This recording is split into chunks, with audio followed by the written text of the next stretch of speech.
മലപ്പുറം വളാഞ്ചേരിയിൽ കാൽനട യാത്രക്കാരന്റെ കാലിൽ ബസ് കയറി ഇറങ്ങിയ അപകടമുണ്ടായി. കാട്ടിപ്പരുത്തി സ്വദേശി സുബ്രഹ്മണ്യനാണ് പരിക്കേറ്റത്. തെറ്റായ ദിശയിലൂടെ വന്ന ബസ്സാണ് അപകടമുണ്ടാക്കിയത് എന്നാണ് വിവരം. അരുൺ അമൃതനാഥ് വിവരങ്ങളുമായി ചേരുന്നുണ്ട്. അരുൺ, ഇപ്പോ ഒരു സംഭവം തിരുവനന്തപുരത്ത് പറഞ്ഞങ്ങോട്ട് നിർത്തിയതേ ഉള്ളൂ.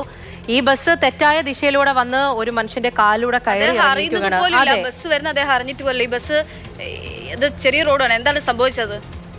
വൺ വേ ആണോ? പൂജ, അക്ഷയ, അതായത് ഈ വളാഞ്ചേരിയിലെ നഗരമധ്യത്തിലാണ് ഈ ഒരു അപകടം നടക്കുന്നത്. ബസ് സ്റ്റാൻഡിലേക്ക് പ്രവേശിക്കുന്ന സമയത്താണ് ഈ ഒരു അപകടം. അതായത് പോലീസ് അനുമാനിക്കുന്ന പ്രകാരം ഈ ഒരു ബസ് നിയമം തെറ്റിച്ചാണ് ബസ് സ്റ്റാൻഡിലേക്ക് കടക്കുന്നത്. ബസ് അകത്തേക്ക് കയറി പുറത്തേക്ക് ഇറങ്ങുന്ന ഒരു മേഖലയുണ്ട്, അതിലൂടെയാണ് ബസ് അകത്തേക്ക് പ്രവേശിക്കുന്നത്. ഈ മേഖലയിൽ വെച്ചാണ് ബസ് ഈ ഒരു സുബ്രഹ്മണ്യൻ എന്ന ആളെ ഇടിച്ച് പരിക്കേൽക്കുന്നത്.